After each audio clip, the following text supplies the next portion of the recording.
हुए हैं, हमने मान लिया 9e और e एक दूसरे से 16 सेंटीमीटर पर रखे हैं और इनके बीच हमें कोई अन्य आवेश q को ऐसी जगह पर रखना है जहां पर रखने से ये दोनों आवेश संतुलन की अवस्था में आ जाए।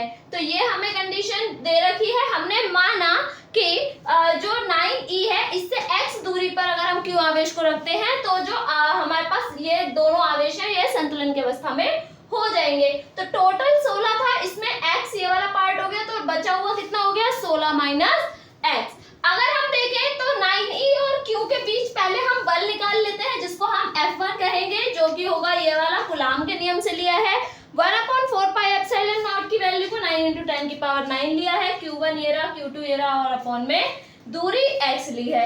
इसी तरीके से इन दोनों के मध्य q और e के मध्य F2 निकाल लेंगे जो कि ये आ गया। अब अगर संतुलन की अवस्था में है इसका अर्थ क्या है, F1 F2 के बराबर होगा, अर्थात दोनों बल बराबर हो जाएंगे। तो हम मान रख लेते हैं इनके 9 × 10 की पावर 9 इंटू 9e इंटू में q अपॉन में x स्क्वायर, ये F1 हो गया, और F2 9 × 10 की पावर 9 e इंटू में q अपॉन में 16 माइनस x का होल स्क्वायर।